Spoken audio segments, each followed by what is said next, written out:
Hello and welcome to the Ice Guys. This is the show that takes you into the world of the National Hockey League. Every game, every day, from a betting perspective. With pro sports handicappers Ian Cameron, Alex B. Smith, and various guests from the world of hockey and sports betting. And now, here's your host, Ian Cameron.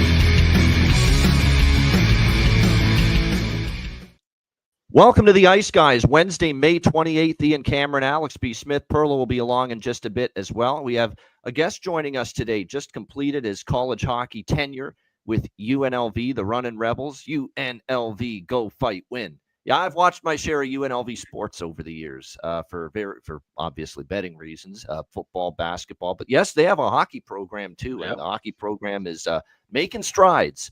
Right now, I believe in the ACHA conference is where they play right now. But Parker Williams was on the UNLV team, I think, the last couple of years, and he's with us right now on the Ice Guys show. Parker, good to meet you. Good to see you, and thanks for joining us. Yeah. Thanks for having me. It was a cool invite, so appreciate it. Yeah, Parker, just talk about UNLV. You know, we have a good friends of ours of the show. They're a brother combination, Matt and Ryan Robinson. And they're often on the show with us. And Ryan plays his college hockey at Arizona State. And Okay. parallels with Arizona State and UNLV are kind of similar to me. You're two programs that, you know, you're just starting to really get some strides and making some inroads, you know, as far as moving on up, as far as the college hockey pecking order is concerned. So talk specifically about the run you had with UNLV. Yeah, it's funny that you bring up that team and that guy. I mean, not specifically that player, but more so that team. Without them, I don't know if that run would have happened. I think they were our only loss early. I think we only had like a handful of losses. I'd say no more than 4. And that Arizona loss since then, I mean, we're talking like 7-game win streaks. It felt like that, just pounding teams. And some of the guys that were around in that locker room were just phenomenal. I mean, hats off to the coaching because it was all from recruiting. I think they just kind of put in the overtime and the effort and kind of obsessed over the vision, like you said, the strides they're making. So yeah, not to correct you, I was just there for 1 year. I transferred there actually from a Division III school in Wisconsin, and but that's to credit like the coaching staff. Just I gave them a call one day, and they were super open to the conversation, and I think more so my character was a big part of why they were willing to open conversation. And it was kind of at that point where they were in the finals last year. They almost beat Adrian, and they knew they're right there in the doorway. They never left. They knew. So the biggest thing they told me is they don't recruit, they just reload. So that's what they're going to do again next year. No, and obviously they feel the program's in a good position and a rising position to feel that way. You know, that we can lose a bunch of players 1 year and feel we can have a pretty damn good team and a pretty damn good season the next year. And, you know, it just feels to me that your former program, UNLV and Arizona State, they're both in that same trajectory where they're thinking grandiose dreams, you know, in the future, that we can win our conference. We can maybe be in a Frozen Four down the road. Who the hell knows? You got to dream big. And do you think you could see UNLV being in that kind of spot down the road if they do things right? Yeah, I mean, the player interest is there. I mean, how could you not? The hard part is going to be finding guys who can balance a city like Vegas and still be athletes at the end of the day, you know? So those are weird things that you don't have to consider going to a town in like a small liberal arts school in Massachusetts, you know what I mean? Yeah. So they're going to have their different battles for sure, because that's just how hockey guys are, but the player interest is there. So now the cards are at you and, you know, the AD in the school. Let's find a property. Let's make the jump. Let's go for it. Especially with, you know, you see these California schools, they're starting to sniff their nose. You know, the Wildcats in Tucson, I heard broke ground. So, you know, they're gonna have to start running. And I'm interested to know too, like you said, you came from a Division III program. Just kind of talk about some of those parallels too, because like you said, we know what we get to see a lot of Division I. I'm here in Minnesota, so obviously Division I programs all over. But talk about the experience with Division III and compare it to maybe, like you said, your experience with a club team, because I could see where maybe some of these schools that have D1 sports, like in UNLV, University of Illinois, for example, University of Ohio, they have these top tier club programs. And like I said, maybe that's a way that they start building and getting momentum to go to Division One in hockey, is by maybe poaching players from Division Three, and of course, using the junior channels as well.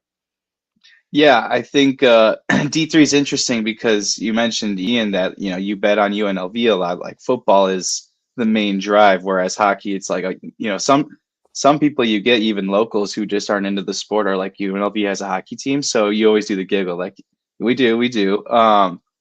But with these D3 teams, the stick budget is half of the school tuition. Like it's a lot for these schools to own a hockey team. So it's very popular to have a D3 team in some of these small cities in upper Wisconsin and Minnesota. They grew up watching these kids. And yeah, it's just very secluded, very interactive. I mean, that's the thing to do. You're on a campus with 5,000 kids, and you go to the hockey game, you go to the volleyball game, you go to the baseball game. So, D3, it's a different environment. It's a bit of a different animal. You have kids who just bleed and breathe the game, whereas things are changing with ACHA, right? Like these classes that are coming in, it's from all over the place. USHL, tier 2 leagues, tier 1 junior hockey leagues. So it's hard to say. Like I could tell you one thing, Alex, and in 3 years the landscape's going to be so different. You'd have no idea what I was even talking about. It just changes so quickly.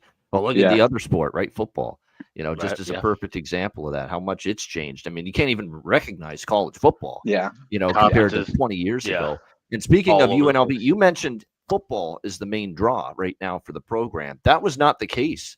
A certain time, like we're old enough to remember the Jerry Tarkanian days of UNLV basketball, and then national championship contenders, and we're old fogies compared to you, Parker. So be thankful for that. But yeah, we're both. I'm 40 later this year, and Alex is I'll not be far 36 behind. in a couple of weeks. So so we're old enough to remember the Tark days at UNLV, and basketball was the number one thing there. On campus with that program, with that university, that college. But you're saying now football, and it kind of makes sense, right? Basketball's hit a lull. The success has not really been there in the last 10 years like it was in the 90s. Meanwhile, football has had a little resurgence here the last couple of years.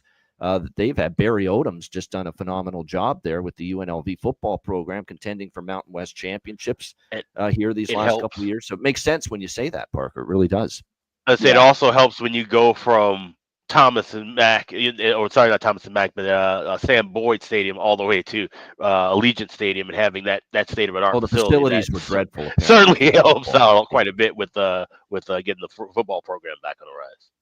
Yeah, they're spoiled to say the least. I swear, their football facility looks like a Nike headquarters. It's pretty cool over there. Yeah. Especially and then you compare it to what Sam Boyd Stadium was like. It was falling apart, the facilities there. I mean, my gosh. Big difference. And no wonder now the recruits are coming in there with the UNLV. No question about that. So, Parker, you're getting into coaching now, you say, right? In some form. Yeah, I'll be coaching U18 AAA hockey in New Jersey and Middleton, New Jersey, under the New Jersey Titans is what they're called. So have my hands a little bit with the youth program. They have like a tier 2 minor team that they run there in the North American Hockey League. I'll be helping out some of their guys, learning from the coaching staff there, and trying to level my way up pretty, the sooner the better. All right, I'll put this question up from Nick Alvento saying, Parker, my brother Johnny played Victory Honda and CompuWare. He's an 02. I'm wondering if you were ever teammates. No, I'm an 01. So I never would have played with your brother in that order for Victory, because I played for CompuWare when I was 15. So probably not, unfortunately. Close, though. You didn't miss by much, Yeah, a year off. There you go. Good question, Nick. I think Nick played hockey too, because I think one of his profile. I recognize that last name. So Nick Alvento, I think, it's a small world, if I'm not mistaken. So Nick, shout out to Nick. Good question. Good stuff. Parker, I know you've been watching the Stanley Cup playoffs like all of us, and that's where we'll be. Before actually we begin with the recap of Edmonton Dallas last night, we do want to remind everybody it is another betcast. And if you missed the betcast last night, holy fuck, you missed out on a lot, man. You missed out on a lot of profits, and I didn't intend for it to go like that well. But my goodness, we could sense that it was just not meant to be for Dallas. And boy, did we make a lot of good decisions. It was just a great night of live bets. I mean, I can recap it all just off the top of my head. Both teams to score second period. First goal of the second period to Dallas. Edmonton to get a goal in the second period. We all bet those live 3-0 in that period. And if you thought that was good, wait till the third period rolled around. I said, I don't have a good feeling here for Dallas, down 2-1 at the time. So I took Dallas no goal in the third period at plus 160 going into the third period. To not get a goal in the third period, that hit because obviously Edmonton blanked them in the third. But you got the sense that at 2-1, Edmonton's going to have a chance to get an empty net goal or two. So we took a live team total over 3.5 at plus 250 with Edmonton, as well as Edmonton to get a goal in the third period, which dropped down to as low as minus 130. We got in on that. And then a couple of live goal score props because we were worried about Evander Kane getting injured, not coming back, I should say, in that game. And that's when I took Kasperi Kapanen, thinking he's going to get more minutes, not to mention he'll be out on the ice if Dallas pulls the goalie for the extra attacker, because he's a guy that they use in that situation, defending a 6-on-5 Edmonton, that he could be live to get an empty net goal.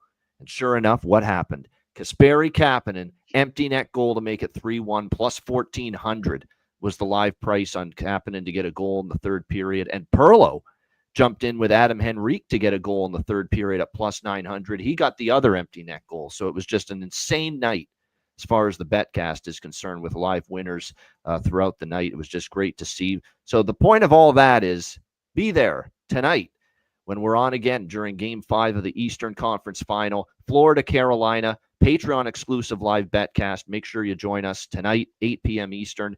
Sign up, patreon.com/iceguys. Just $10 per month. Make sure you join us once again for another betcast tonight. Looking forward to that. I'm going to be brief with my recap. Edmonton just looks like the better team. And I know Dallas last night there was times that Dallas had better possession time, ozone time, opportunities. You got to make good on them. And Dallas is just not. They are absolutely snake bit at the offensive end of the ice. It's a big reason why we made the bets we did on the betcast last night going into the third period. I just got a sense that Dallas is trying to turn the ignition and the motor's not going to respond. And that's what it felt like. And I'll just keep it at this. Dallas, first period, they had all those great chances. Their power play doesn't come through, and Edmonton's does with the first chance. Draisaitl from his office made it 1-0. And to get out of that period when you really controlled the flow nicely, Dallas, down 1-0, what a gut punch. What a kick in the nuts it was. It's just very frustrating, I'm sure, for them. And Peter DeBoer lamented that in the postgame remarks, saying that's a tough spot to be in. You felt you did a lot of good things. You felt you played a good first period, and you're down 1-0. That's all you have to show for it, and we still couldn't score. And he's right. That's frustrating and it's difficult, but speaks to how they're not finishing and how Stuart Skinner, that's why we got the shirt on today, he's great again last night for the Edmonton Oilers. He was absolutely outstanding, and the team. And I thought their team defense in the game 3 win was not great, especially in the second period, because Stuart Skinner had to face a boatload of grade A chances. But in the third period, you can't do a better job than Edmonton did. That was unbelievable. That was surgical. That was clinical. And that was just, they just completely put the wet blanket on Dallas, suffocated them in that last 20 minutes. The fact that it was 13, think about this. It was 13-4, the shots on goal against the team that needed that win desperately, to really give themselves a chance in this series. That's Dallas with their season on the line. Third period, don't want to lose this game, can't afford to lose it, and you're outshot 13-4 in the third period. You talk about an amazing defensive clinic by the Edmonton Oilers in that third period. It was just tremendous stuff, and it's the kind of stuff that they did at times last year. We saw it in the Vegas series a little bit, and when they play like that, tough to beat, and the Dallas Stars found that out. It ended up 4-1 in favor of Edmonton. We know the numbers that Dallas is awful in these spots, down 3-1. They've never won a series as a franchise, down 3-1. And Edmonton's lost one, and only one, and it was in 1989 when they've been up 3-1 in a series. So obviously it's not looking good for the Dallas Stars. And Alex, got a lot of Dallas Stars fan friends of the show.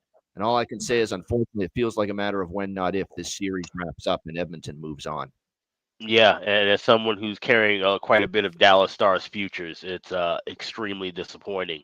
And like I said, now you have to try to figure out how to change course as far as the betting is concerned. As far as Dallas and the team concerned, could they make a run? Certainly, they have the talent to do it. I just don't know if they have enough steam to do it at this point. Like I said, that's a mental beat down in the third period when you see a team like Edmonton out shooting them 13-4. When you can't That was a just get mind is your willing, but the flesh is weak third period for yeah, Dallas, if I've ever seen it. yeah, and that's what I'm saying, and it takes a toll on you mentally when you put that kind of an effort and don't get the results and don't get the victory. Now with them even coming home, I don't know if that's going to be enough to change this tide. And we talk about killer instinct constantly during the playoffs. We'll see if Florida has it, if they can show it tonight. But with Edmonton, so far in this postseason, when they've had a chance to close out, they have wasted no time with it. So it just seems like it's like I said, it was backs up against the wall yesterday, and Dallas couldn't deliver. I don't know how much changes going back home in Game 5. And like I said, if they salvage a win there, this series looks to be right in the hands of Edmonton. And the big news, of course, unfortunately, wasn't all sunshine and roses and lollipops for the Edmonton Oilers last night. Zach Hyman injury is just, you hate to see that. The guy's been tremendous, great player. Obviously, we know what he can do offensively, but the way he's ratcheted it up with the physicality in this playoffs to the point where he was by far, and it wasn't even close, he was the leader in hits for the Edmonton Oilers so far in the playoffs. And now for his season to end, injury last night, out for the rest of the playoffs. It's going to require surgery. It's just unfortunate. And if they face Florida, which is highly likely in a Stanley Cup final rematch, Florida hits everything in sight. To lose a guy that also hits everything in sight on the Oilers side of that battle is just very, very unfortunate. And yeah, I think they get past Dallas without him, but my goodness, Florida and that physicality and what Hyman brings to this Oilers team, that is a big loss for a potential Cup final rematch. I gotta say it too, because I do have it in pocket. I have a plus 265 with Florida to beat Edmonton in the cup final in the exact matchup. I bet that a few days ago, but you can still get at FanDuel minus $1.10 each way in the hypothetical Stanley Cup final results between Florida or Edmonton. So if you like Florida, think that's going to be a big edge, you can grab minus $1.10 right now and have that in pocket ready if you feel like this series is going to be closed out in the next 48 hours. Yeah. Right now, I have serious doubts that either of these series go past Game 5 when it's all said and done. But like I said, we'll see what happens. And obviously, we got Game 5 in Carolina tonight. Parker, your thoughts on Edmonton and a big victory last night? No, I think the big thing for Dallas is just the veterancy they have with those offensively with Ben and Sagan and whatnot. But then that depth kind of gets really young all of a sudden. And like you said, I think Edmonton took a page out of Florida's book. They look composed, and Skinner, he's not letting this one get by him, I think, right now. But like you said, going into that final series, I do feel that Florida never skipped a beat. They didn't lose those guys. I don't know how Edmonton's going to respond going into a long series because, of course, they're able to do it with Dallas because Dallas is that young team mixed with a little bit of old veterancy, but I just think that firepower, adding Marchand, it's a hot take. I think Marchand might be the best playoff player of all time recently. He looks happy, he feels good, and his game's showing for it. I mean, he's finishing 2-on-1s like it's nothing, and Edmonton can play as well as they want right now. I don't know. I really don't know if it'll make a difference.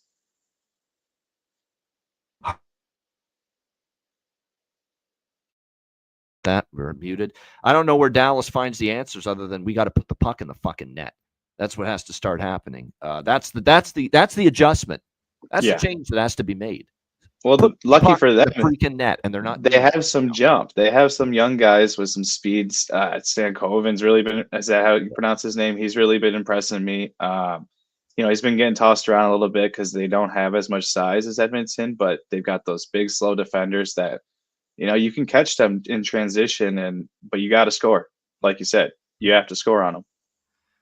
I know it's one of these deals where chances are great, opportunities are great, and they've been controlling the flow for parts of the series, Dallas. But they're not doing enough with their parts of the game that they control compared to obviously Edmonton, where it seems like every phenomenal look they get, it's going in. And Dallas, they get look at the one goal Dallas got, and look what it took for them to score. It took just this precision passing, bing, bang, boom. They were passing the puck like crazy. They got the penalty kill moving around all over the place, and then bam, a beautiful shot by Robertson. It just had to be perfect execution to actually score the one and only goal they got last night. That's how difficult it's been to score. They needed like the perfect play to finally get one, and it was hard for them to get anything else to go. Yeah, it's hard to play in Rogers. I mean, I'm sure, especially what's interesting for me is how good Ottinger's been for Dallas, and you're still losing. That's going to get frustrating for a goalie. Like how much do you have in you before you start, slamming the stick on the post? Like, guys, how many pucks do I got to stop here? It's a 1-0 period after one. That felt like 3 periods.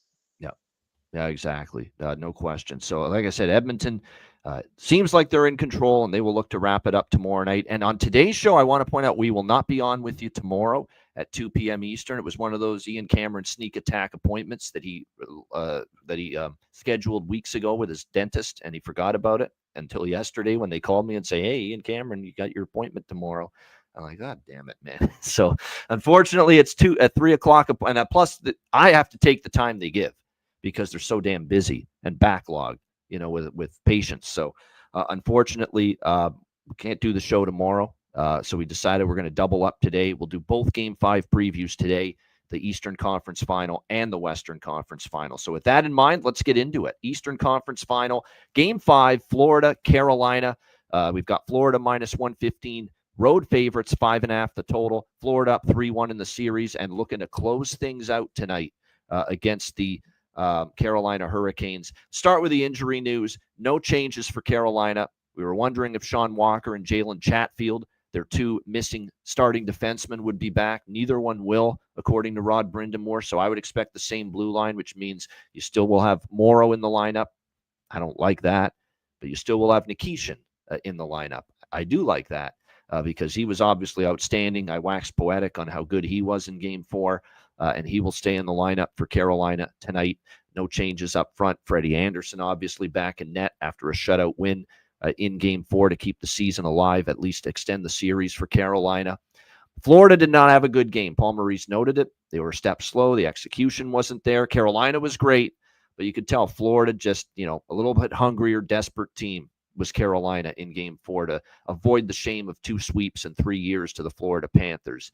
But it looks like Florida's got all hands on deck tonight because they're coming to Carolina, I think, looking to close it out because the 3 players that missed Game 4, Nico Mikkola on the blue line and A.J. Greer and Sam Reinhart up front, all 3 are back and in the lineup tonight for the Florida Panthers. So definitely feels like it is a Florida's they're done screwing around. We gave you Game 4. We didn't play great. We had a couple of guys out.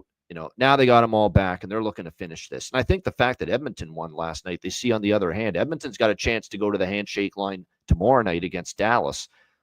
Let's maybe try to get the handshake line going tonight against Carolina. That being said, I'm not betting Florida pregame, and I'm certainly not betting Carolina because I think if right now if you told me Ian pick the game pregame, I think Florida does close it out tonight here in Game 5. This has feelings of Leafs-Panthers Game 6 and 7 all over again, where Florida got shut out 2-0 by Toronto in Game 6, and then in Game 7 they went on the road and they dummied the Leafs. Now I don't think they're going to dummy the Hurricanes to a tune of 6-1 like they did against Toronto in that Game 7, but I think definitely the Florida Panthers, they've shown already they're capable of closing a series on the road. And it wouldn't shock me if that happens. That being said, Carolina has finally got a little momentum, a little pep in their step. It was their best game in Game 4. And I'm going to see how they come out. And I want to see if they get the lead. I think the first goal is the difference in the game tonight. And that's why it's a great betcast game. And I'll explain why. If Carolina scores the first goal, I think there's a real chance they can win this game and get it to Game 6. But they have to get the first goal. They have to. They have to play with the lead like they did in Game 4. And if they don't, and Florida, who you would expect Florida to be certainly better to start this game than they were in Game 4. Florida takes that 1-0 lead. I think it could get away and unravel for Carolina in a hurry because Florida is just nails to play when you're down against them. and they're playing with this kind of incentive to go to the Cup final for a third straight year. I think Carolina's in big trouble, in fact, if they don't get the first goal tonight. So my approach here is on the betcast, if Florida goes up, I'm not betting Florida pregame, but if they go up 1-0 in this game, we're going to rip tons of Florida bets live team totals, live puck lines, because I really think it could get away from Carolina if they give up the first goal tonight. But if Carolina gets the first goal, I think they're live to win the game. I honestly think so, because they are a strong home team. They are a team that is trying to avoid going 0-3 in this building, in this series. And I think if they get the first goal, it also gets a little seed of doubt in Florida that, game 4, we gave up the first goal. We lost. We got shut out.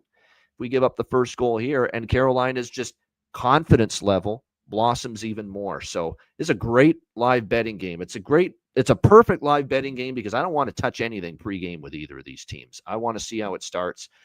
The only pregame bets are all totals. I like third period over. It's an elimination game. It's always a go-to bet for me. BetMGM has it over 2 at even money. Empty net goal goes without saying. Although some books have been shy to post empty net props, and it's ticking us off a little bit. Yes, BetMGM. Yeah, empty net props. If we see them, and we better damn well see them, I will bet the empty net prop, and I'm on the full game only over the total, not first period over, because I think it could start slow and then open up, especially in the third period. But I am on the full game over 5.5, and we have our system play in effect. And just so Parker knows what the hell we're talking about with that, the system play, Parker, is teams off a shutout loss. It was a great bet all season. The over in the next game, because when you're shut out, what do you focus on? Getting your offense going, trying to score more goals, maybe taking a few more chances. In the regular season, especially before Four Nations, the system play, betting the overs for games involving a team off a shutout loss were excellent. And here in the playoffs, full game overs for teams after a shutout loss are 5-1. 5-1 to the over in 6 games, teams off a shutout loss here in the playoffs. And obviously that's in effect here with Florida coming off a shutout loss in game 4. So for that reason, I will be on the full game over 5.5 here as well. Alex, game 5, Eastern Conference Final, Florida, Carolina.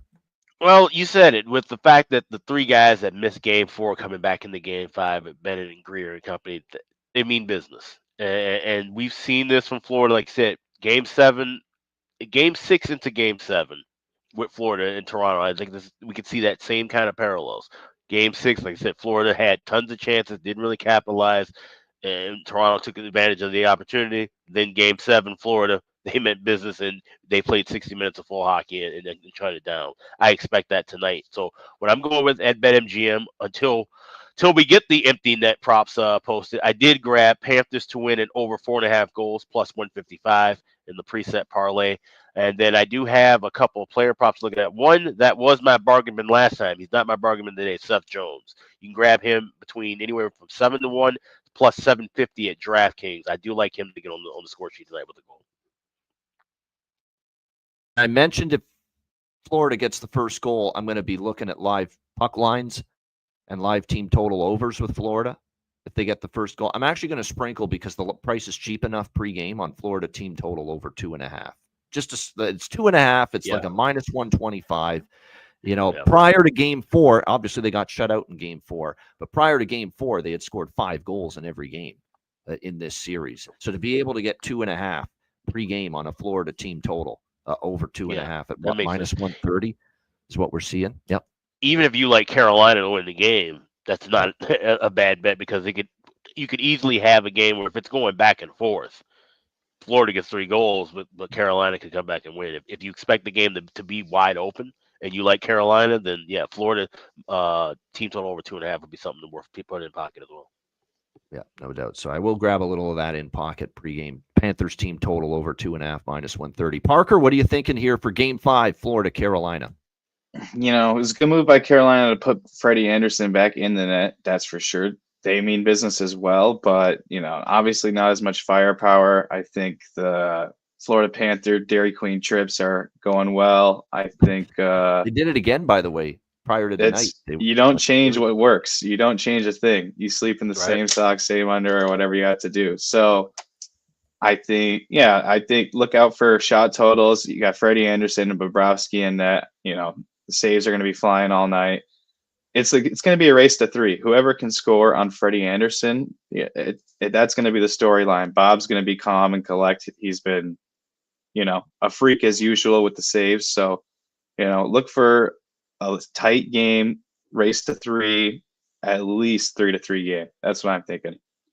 There you go. There's another market to consider. Yeah, the race to 3, which definitely has been interesting. Hurricanes, well, they were 0-10, Stefan Epps, 0-10 in the limit. They have to be 1-10 now because they won Game 4 on Monday night. But before that, you're right. They had not been good in elimination games. But yeah, they are going to have Mikkola, Greer, and Reinhart all back in the lineup tonight. Perlo, we told you you'd be joining us in progress. Here he is now. Yeah. Perlo, Game 5, Florida, Carolina. Have at it. Yeah, I was wondering if Reinhart and the gang were going to be in, and they are. So I did sprinkle a little on Florida money line. I don't like to bet teams that break long streaks where they lose like the Hurricanes did. But I just think with Florida bringing everybody pregame. Because I think Carolina does come out strong. Do they get that first goal? I did put a little bit on. I already have it. I already have them for the series, so I'm kind of rolling with that a little more. But I still think that Florida is going to change up their game a little bit. The Hurricanes last game, they played a little different defensive breakout system. They were keeping their forwards high, and they were doing one quick pass and passing it up the wall, which seemed to throw Florida off a little bit. Also, if we remember, Paul Maurice was saying that pre-game last time, he said that the problem they had against Edmonton was they started trying to win the game. They were trying to win the game right away instead of just going through the process, being patient, finding their spots and all of that. And it looks like that's exactly what they did against Carolina Hurricanes. When they lost they were up 3-0 against Edmonton. That happened a few games. So I'm asking myself, are they going to learn their lesson quick here and play the way they can in this game, or are they going to have the same problem again? My leaning is that they'll learn their lesson quicker this time. And what's going to happen probably, I would think, is that they're going to pinch a little further up with their defense to if the Hurricanes go back to doing that same breakout system that they had before, in which case the forwards are going to have to play back a little bit more. And it's going to make for a difficult time scoring in the first period. So this is a long-winded way of saying I have the draw first period at plus 160. I have exact score 0-0 first period as well. So if that being the case and Hurricanes don't get that goal early, like you said, I like Florida to win the game. I think they just want to get I think Florida, for the most part, is going to want to get out of that first period at least with a draw. That also, I have Hurricanes team total under 2.5. No matter what happens here, I think Florida is going to be shutting it down. Hurricanes might win this, but it's probably going to be like 2-1, something like that. I don't see them scoring as many goals, like even 3 in this game, even in a win. So I got Hurricanes team total under 2.5 at minus 110. I have no goal first 5 minutes and under 6.5. Got that at BetMGM at minus 121. I don't think you're going to see a goal within the first 5 minutes, and I don't even think you're going to see it in the first 10 minutes. So I took that at plus 108 at minus 20. And I had the under 5.5, but I forgot. This is a system play, and it's also that's the main reason I'm on the over for full so game. I canceled that. Yep. And instead I went for the team total over 3 for Florida. If Florida is going to win, I imagine they will get 3 goals. And I am now more and more, I think about it with Reinhart and everybody. And I think Florida will take this game. So I took Florida team total over 3 at -105, plus 105. Sorry, on BetMGM. Yeah, I'm doing the as we look at the lines tonight. Obviously, the big change is Reinhardt up front. We know Greer obviously reunites that great fourth line with Noshik and Gadjevich, but we're also going to see Rodriguez, Barkov, and Reinhardt back on that spot. So unfortunately, Jesper Boquist, who's played solid and is in spot duty with no Reinhardt, is unfortunately the guy odd man left out here tonight for Florida. But like I said, I think the Barkov and Rodriguez combination's been very good. You could do a line stack. I know Josh at Covers, who's a very good NHL follow. He's in our group chat. He's very good with the line stacks. I mean, Barkov and Rodriguez each to get a point. Put it in a same game parlay line stack. I think that makes sense. They've got great chemistry, and with Reinhardt back, you can put him in there too and do all three of them. Even get a better price with that. Maybe even consider that with Bennett, Tkachuk, and Verhaeghe, because we've talked about how good they've been again since they've been reunited. What if Luostarinen, Kuhlman, Lundell, and Marchand get going a little bit? So if Kuhlman, Luostarinen gets going along with Lundell and Marchand, you could stack those. I mean, that's the scary thing about Florida. If they're clicking, and when we know they're on their game, any of those lines can jump up and get you. So that's definitely something to consider. Yeah, Alex, go ahead. No, I was just saying, when looking at Barkov, we talk about all the time, when they close out, he's usually noticeable. He's usually on the score sheet when you see them advance over the years. So that's definitely a guy I would have circled as well. Yeah. And then for Carroll, there are a couple I like Stankoven. I mean, it's a great price for him to get a point. We know he got the first goal the other night in Game 4. Jackson Blake, I think, might be worth a shot as well here tonight. And then on the blue line, Nikishin and Burns, a couple defensemen that may get a point tonight. Nikishin is definitely someone I'm interested in because I can't say enough how great he was in Game 4. There's a big reason why they avoided a sweep. His play was outstanding. The pass he made to Stankoven, the poise he's got, this is just a young Russian kid that's only played a handful of games, and it's mind-boggling to me. Actually, they said Brindamore, someone had the guts to ask Brindamore this. Good on them. Do you have any regrets not putting Nikishin in earlier? But he says, yeah, of course. If I knew he would be playing like this, I would have. Well, he still should have been in there over Morrow. Did you put Morrow in instead? Morrow was a disaster in the first 2 games. That's a big reason why you lost those 2 games. Morrow just couldn't handle it. And that Nikishin should have been in right away over Morrow. That's where Rod screwed up. Now, he didn't go that far, saying, he said, but if I knew he would play like this. Now, he said, too, something weird. First time we put Nikishin in, he had a rough time.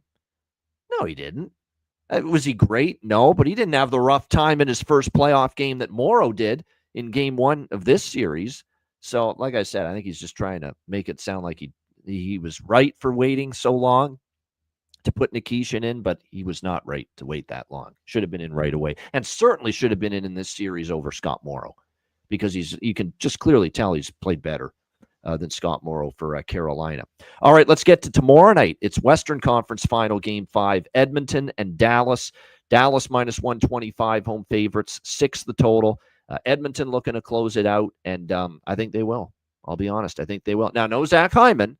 We know he's done for the playoffs, and that hurts, but I don't know if it'll hurt against Dallas. It'll hurt maybe against the Florida Panthers in a potential Cup final rematch. I don't know if it'll hurt them enough to lose this game tomorrow night. And plus money too. I'm taking Edmonton plus 105 here. I think it's done. I've been waving the Dallas Stars pom poms for a couple of years on this show at playoff time, and when I see a team is done and looks done, to me they're done.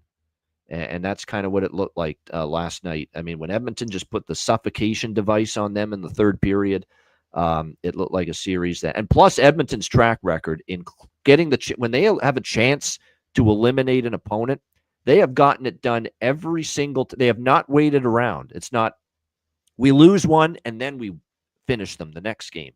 No, their first chance in a series to eliminate an opponent and clinch a series, they've gotten it done. Last year, they showed it. This year, they're already 2-0 in closeout games. So the first chance to clinch against LA was Game 6. They won that game. Their first chance to clinch the series in the second round, Game 5 against Vegas, they got it done right away. They got up 3-1 in that series in Game 4 and said, you know what, we're finishing it in Game 5. First chance to eliminate Vegas in that series, they won. First chance to eliminate LA, they won. So they have shown the ability that when we got a chance to finish a series, I think they've shown it. And like I said, I don't like the signs I'm seeing from Dallas. And how do you go against this? What is it now? 12-1, 13-1 now for Skinner in game 4 through 7 of a Stanley Cup playoff series the last 2 years. I'm not going against that. 13-1. I mean, that's just an incredible. And the only loss was Cup final game 7 last year against Florida for Skinner in game 4 through 7. It's also the only loss in this run for Edmonton the last 2 years of not eliminating their opponent in a closeout game. It was game 7 last year against Florida. Every other series last year and this year combined, the first chance to eliminate an opponent in the series, they've gotten the job done at Edmonton. So, yeah, it's Edmonton or nothing for me here. Probably a third period over, empty net, the usual deal in an elimination game as well. But that's it. I'm not touching the full game over. I think it's an under, honestly, because this is it's hard to bet overs in these later games with Skinner and the numbers he's putting up. So that's what I'm thinking for game 5 tomorrow night. Alex, game 5, Western Conference final, Edmonton, Dallas. Yeah, it's been a fun run, Dallas, and we always say usually when they score a goal, play some fucking Pantera. I think the Pantera song that we'll be playing tomorrow will be Cemetery Gates because this series is over. Yeah, I'm going with Edmonton plus 105. I will also have Edmonton in the over 4.5 combo. That parlay you can grab right now, plus 155 at BetMGM. I will have Oilers to score empty net goal once those are posted, third period over as well. So obviously check the Patreon page tomorrow for the full card. But I will certainly have a lot of Edmonton to try to offset some of the futures and stuff that I have for Dallas. So. I don't want Jonathan passing out or being taken to the hospital for high blood pressure, for frustration and anger, for us not recognizing this trend and not acknowledging it and not betting it. So I will acknowledge it for Jonathan to spare his life for us because he's that good of a man. We don't want to lose him. He's right, though. I mean, and that's what I'm going to do. I mean, I said money line. I'm going to at least split it up with the puck line, too. I mean, the numbers are dominant. The puck line here in the Stanley Cup playoffs, 9 straight games, the winning team in the Stanley Cup playoffs has covered the puck line and won by 2 goals or more. 18 of the last 20 overall. Can you believe that? 18 of the last 20, the winning team in the Stanley Cup playoffs has won by 2 goals or more, covering the puck line. And 14 of those 18 wins, they've won by 3 or more and covered the -2.5 puck line. So there we go. Jonathan, we care about you. You're too great to us. We don't want to lose you, man. We don't want you having any kind of issues here, just getting upset and the blood pressure getting ramped up because we're not acknowledging that. We should be acknowledging it. It's one hell of a stat for sure. Perlo, game 5. Yeah, go ahead. Oh, I was just going to say, it also lends credence to the whole theory of the third period overs. Looking at, because we see that gap in that, and the fact that we've seen goals late, that's why we've seen such a wide, a finish with most of those games. So a finish margin. Like it's almost at the point now, and Jonathan's been doing this, but you just take both teams -1.5 puck line pregame, and you can just sit back and hope whoever wins the game wins by 2 goals or more, and you're going to be coming out profitable. It's really actually a solid. It's both plus money. You just take, like, for instance, tonight, Florida -1.5, Carolina -1.5. You bet both, and if one of them wins by 2 or more, which has been the trend all playoffs, there you go. You're going to be profitable. Same thing here. If you like Dallas -1.5, Dallas, take them -1.5. Edmonton, if you like them, take them -1.5. If one of them wins by 2 goals or more, you're profitable. And again, you're right. 9 straight games in the playoffs, the winning team has won by 2 goals or more in 18 of the last 20. It's pretty hard to deny that. So it's a sound approach, no doubt. There it is. We've normalized Jonathan Davis's blood pressure, going ad nauseum, in depth, detailing that and how strong that puck line trend has been here in the playoffs. Perlo, Western Conference Final, Game 5, Edmonton, Dallas. Yeah. First of all, I have Oilers in 5 already in my pocket, but I can't go against the Oilers here. Dallas just hasn't showed me anything. The only thing that maybe it worries me a little bit is I said the same thing about Carolina last game, right? But with Carolina, they got a lot of younger legs there. I've been talking about it a lot with Seguin, Ben, and Duchesne. If they never weren't going to get going, then I didn't think Dallas had much of a chance. I really thought they'd fall off later than they did, but they fell off pretty quick. So I got Edmonton money line as well. I'm going to throw a little bit, even though I have them in 5 in my pocket and for the series.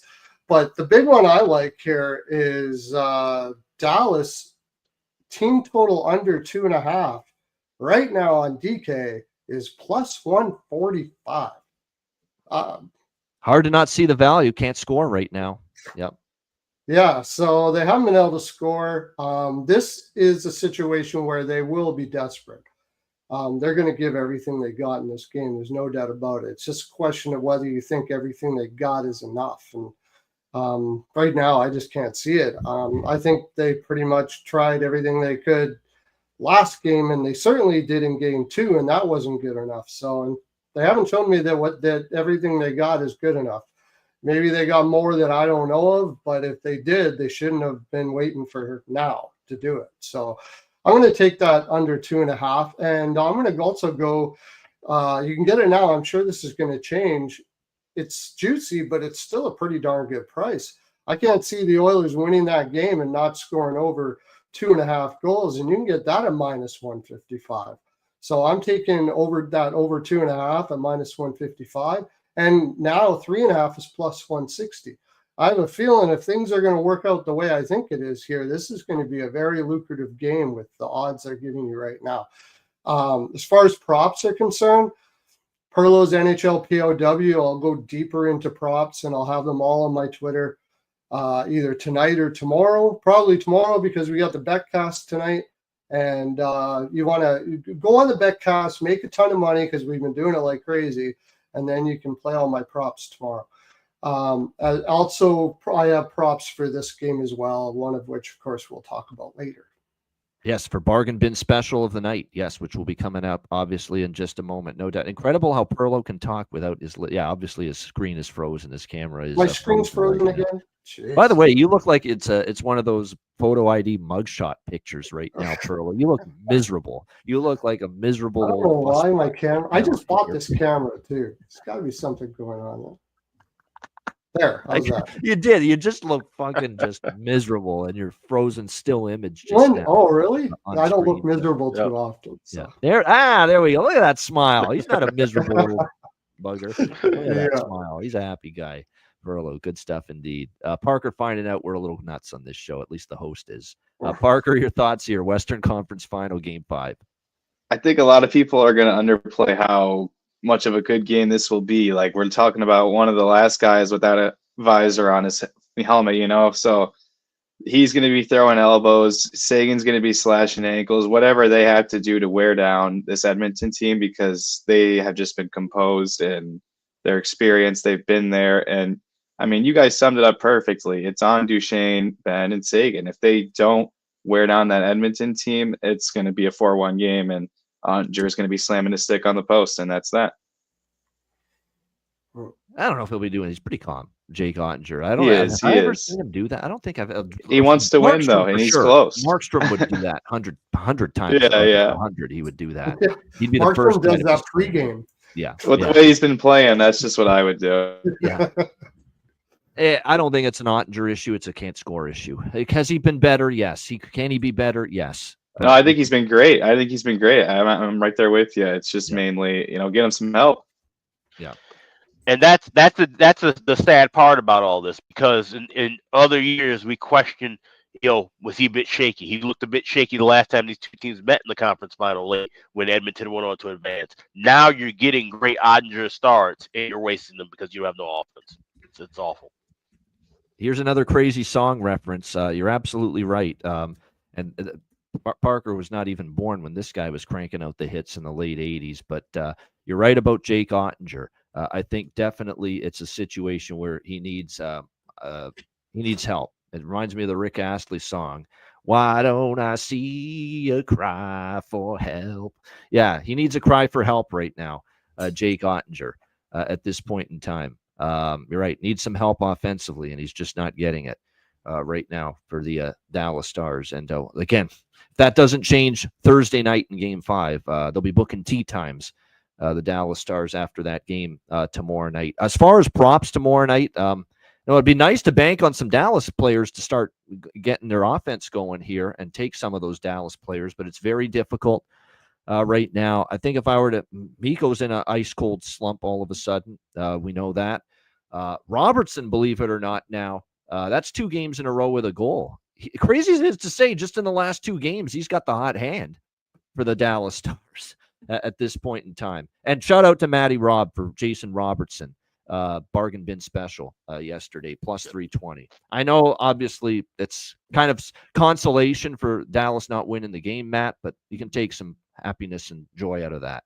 And it was a good call. Plus 320, Jason Robertson to find the back of the net last night. Of course, got the only goal. It was a great shot, too, and great puck movement on that power play. Marchment's spending more times in the penalty box than generating anything offensively right now. And that's another thing I didn't get it. I knew there was something I missed in the Edmonton-Dallas recap. Mason Marchment's got to take the temperature of the game. You just tied the game. Dallas was really coming to try to take the lead. They had a couple of good shifts after they tied the game, and just a dumb, reckless, unnecessary penalty by Mason Marchment, interference there. Just don't do that. Just get away from him. You got to take the temperature of the game. You finally tied the game. You got momentum. The building was quiet. Dallas is coming in waves after that tying goal, and you took that penalty, man. It's bad. Just the timing of it stunk. It was a bad, ill-timed penalty and needless as well. And it just and they scored. And the type of penalty that you pay the price for, and they paid the price because Edmonton scored on that power play. Yeah, Parker, go ahead. Mine, I suspect, caused a little drama for you guys with my one time on the show. There's a reason he might not be on the Dairy Queen trips with the boys in Florida. There might be a reason he's over in Dallas. We don't know. Maybe the boys saw that coming. So, this guy might cost us late in the playoff run. So I was right there with you. I was like, what's this guy doing? He's yapping at guys going to the bench. Like, guys just scored. Let's focus on getting another one here. So right there with you. There we go. Oh, well, look at that. 10 days in Greece for Matt. Look at that. After he told us he was going to Nashville, and then he's back home for a week, and then going to Greece for 10 days. There we go. Tikanis, Isekala, Kalispera. Those are my Greek.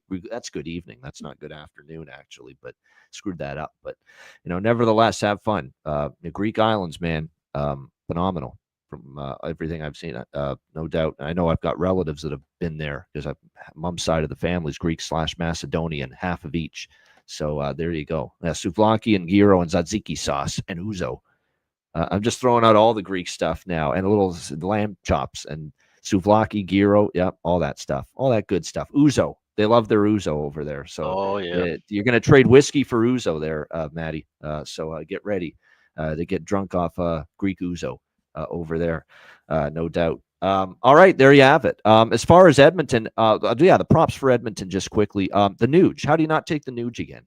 It's just wash, rinse, repeat. Nugent Hopkins, goal, assist, point prop, whatever you want to bet.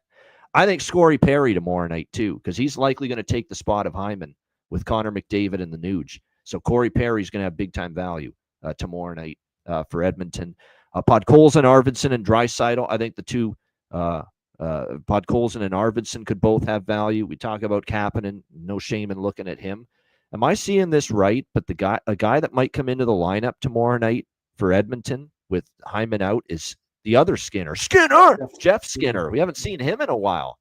It looks like he might draw into the lineup for Edmonton tomorrow night. And on the fourth line, it looks like with Frederick and Janmark is where Chris Knobloch has him lined up for tomorrow night. So those are the props that we're looking at for Edmonton there. Great stuff. Great show. Parker Williams, great job as our guest today. Perlo Alex, as always. Make sure you join us tonight. Betcast for Game 5, Eastern Conference Final, Florida, Carolina, 8 p.m. Eastern. Sign up at patreon.com/iceguys. Hey, you can rewind and watch the Betcast and to know that we're not pulling any fables here. That was one hell of a profitable Betcast last night. So be there for it tonight. Game 5, Eastern Conference Final. $10 per month, patreon.com/iceguys. You also, of course, get goalie charts, totals charts, our daily betting card, sides, totals, player props posted each and every day on the Patreon page, access to all our Ice Guys exclusive live betcasts, including tonight, and, of course, all our off-season content. We're going to have Player Suite interview shows in the summer during the off-season, daily betting card and other sports. We've got the baseball chat open on the Patreon page as well. So those of you that want to keep your subscriptions active during the off season, we will have content and stuff going for you on the Patreon page. So sign up, $10 per month, patreon.com/iceguys. Also, check out the Ice Guys store, iceguys.myspreadsshop.com. Talking about summer plans, travel, vacation. The weather's getting warm. It's a great time to get a cap, get a T-shirt. We've got polo shirts. We've got tank tops. We've got all kind of great Ice Guys wear, and it's available right now at the Ice Guys store. So take advantage of that and shop today at iceguys.myspreadsshop.com. All right, we'll be back in just a moment with Bargain Bin. Parker's got his ready. He's ready. Bargain Bin special of the night and best bets coming up in just a moment right after we hear from our great Ice Guys sponsors.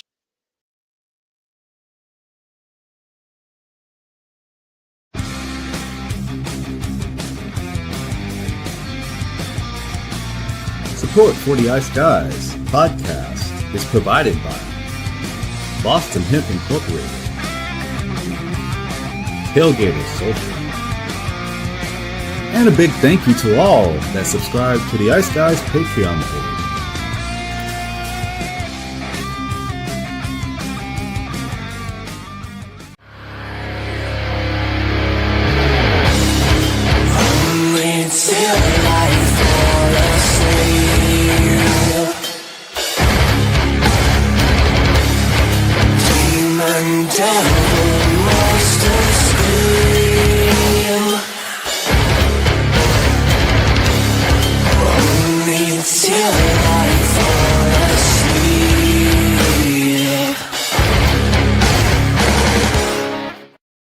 Everyone loves a perfect pair. Bacon and eggs. Thunder and lightning. Mario and Luigi.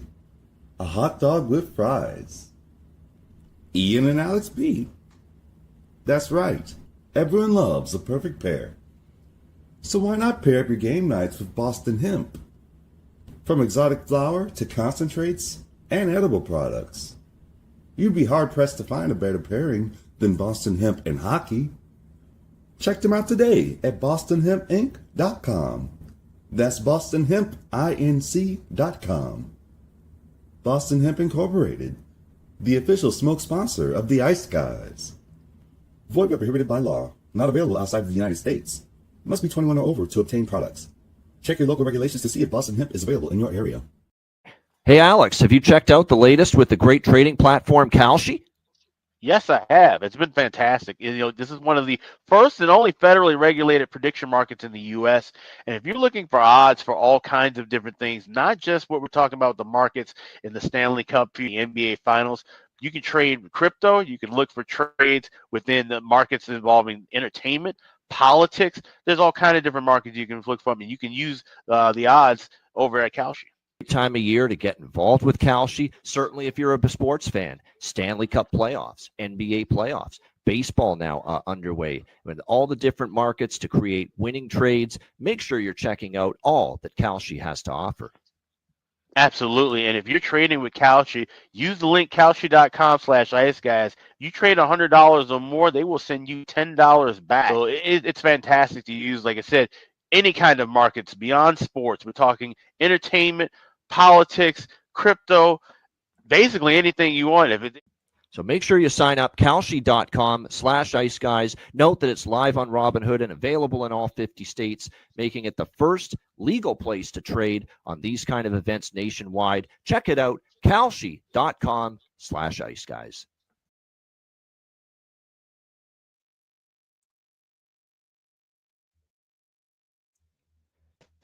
Shout out to all our great sponsors, Boston Hemp Inc., 20% off using the promo code IceGuys, bostonhempinc.com, and check out the great trading platform. Again, sports, politics, entertainment, crypto, everything you could think of. It's all there. Check it out, kalshi.com/IceGuys. All right, bargain bin special of the night for this. It's obviously we're doing the show today, and we're covering both Game 5 matchups in the East and the West. So the bargain bin special could honestly be from either game. Doesn't have to be from the one tonight. Alex, we'll start with you. Bargain bin special. What do you like? I'm just going with one bargain bin, and it's from tonight, and with Florida, Carolina. And I'm going with Alexander Barkov. Like I said, he's a guy who, when they're closed out in games, He's usually you see his name on the score sheet, you see him make a difference. I'm going with him to get 2 points or more tonight. Plus 340 is available at FanDuel. So that's Alexander Barkov, 2 points as Florida looks to close things out tonight. It's my bargain special.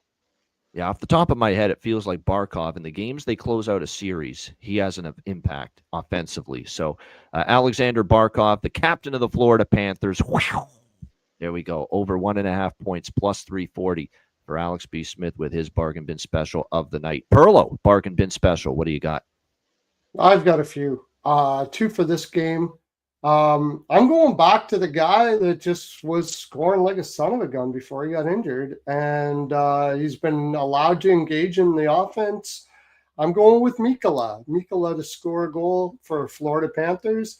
And the other guy that seems to be playing well, not really. Last game he did play, they all played well, but Stankoven is just going too well. I'm going to take Stankoven for Carolina in that series. And over with Edmonton, I'm going to take 2. One, and both of them are for my good buddy Rico. He has always said that Jeff Skinner was going to score a big goal in the playoffs for the Oilers. So on his honor, I'm going to take Jeff Skinner to score a goal in that game. And I'm going to also do what he always likes to take, and I think we're going to see a Bush bomb in that game. So I'm going to take Bouchard to score a goal as well. All right, there we go. I like it. Bouchard, the Bush bomb for the so you got a lot of you went bargain bin crazy here. You went for every deal that you could find in that bargain bin. The only thing I didn't take is Dallas because I don't trust them to score. Yeah. Well, I mean, we're talking about a team that's 2 goals in the last 3 games combined. Yeah. They haven't exactly given you a lot of offensive confidence now, have they? Yeah. Parker, you're up next. Bargain bin special. What do you got? Yeah, I've got Draisaitl on the Edmonton power play for sure. I think things might get ugly for Dallas, and they'll get into penalty trouble there, and the factory will be open for Draisaitl. So I think that's an easy one. And then, I mean, everything you guys are saying is right on the money. Barkov, no problem. If Carolina's going to get one, it's Stankoven. You're right on the money. Stankoven is the life of Carolina right now. So we'll see what he can do. There you go. I like it. Outside the box. There you go. With a power play point for Leon Draisaitl. And, of course, Logan Stankoven for the Carolina Hurricanes. So there we go. 2 bargain bins there from Parker for this episode of the show. All right, we got best bets for this Thursday. Alex, we'll start with you. What do you like for best bet? Yeah, Florida closed it out. They're done with the bullshit. You can get the empty net goals finally now at BetMGM. Florida scored an empty net goal plus 310. That would be my best bet for tonight. There you go. And that's Florida. Make sure you get it right. Florida to score an empty net goal. Specifically, plus 310 for Alex B. Smith with best bet. Perlo, best bet. Yeah, I'm going to go with, in the Oilers game, I'm going to take that Dallas team total under at plus 145. And in the Florida game, I'll just keep it simple and take the Panthers money line. All right, good stuff indeed. All right, Parker, best bet. It could be from tonight's game or tomorrow's game. Either one. What do you like? Oh, you're muted. Sorry, you put your mic on mute. There you go. Yeah, Panthers money line for sure for me. Same with Edmonton. But the main thing is I'm betting on hits. It's going to be a lot of hits. I've got Tkachuk for plus 3 hits. That's for sure. There you go. That's a market that's only available at certain books. Fanatics. Oh, is that right? It's only a few. Got it. But yeah, some do have hit props, and you're right. That Tkachuk would be right up there. But Florida money line for Parker. Williams with his best bet. By the way, I forgot to give my bargain bin specials. So let's correct our errors here. I did not give mine. I'm going with Sam Bennett, an old friend, tonight to find the back of the net here for the Panthers. Plus 300, right on the nose, but plus 300 for him to find the back of the net. And I'll also give you one, of course, from the game tomorrow with Edmonton and Dallas. It's Corey Perry for me, plus 450. If he's going to play on that top line, I think he's very live to find the back of the net for the Oilers tomorrow night. So Sam Bennett, Florida, plus 300, and Corey Perry, Edmonton, plus 450 for my 2 bargain bin specials of the night. And best bet for the next 2 nights, let's go with, boy, oh boy, let's just do Panthers team total over 2.5. It's like, I don't have much pregame, but we'll go with that. Florida team total over 2.5 at a reasonable minus 130. It's a small bet only, but all my pregame bets are small. A lot of my larger bets are going to be actually in the betcast tonight because I think there's going to be some great live opportunities, but we'll go with Panthers team total over 2.5, minus 130 for best bet here for this Thursday. All right, that's a wrap. Shout out to everyone in the chat. Hit the like button. We appreciate it very much. Again, we are not on with you tomorrow. No show tomorrow, but we'll be back on Friday at 2 p.m. Eastern. But of course, we do have the betcast tonight, so make sure you join us 8 p.m. Eastern time. Game 5, Eastern Conference Final, Florida, Carolina. Make sure you sign up, patreon.com/Ice Guys, just $10 per month. And Parker, great job, and thanks for joining us. Any last words before we wrap up the show? Yeah, thanks for having me, guys. Enjoy the playoffs. With no doubt, and all the best to you, too, as you dive into coaching coming up, no doubt. Reminder, The Ice Guys is live 7 days a week, Monday to Friday, 2 p.m. Eastern, Saturday and Sunday, noon Eastern. If you can't watch the show live, download the Ice Guys podcast in audio form on all major podcast platforms, Google Podcasts, Apple Podcasts, Spotify, Stitcher, iHeartRadio, Amazon Music, and more. Download the Ice Guys podcast when you can't watch the show live. For Alex B. Smith, for Perlo, and our guest, Parker Williams, I'm Ian Cameron. Have a great Wednesday night. Enjoy the games and good luck. And we'll see you for the betcast tonight. And, of course, our next edition of the Ice Guys show Friday, 2 p.m. Eastern, another edition of the Ice Guys.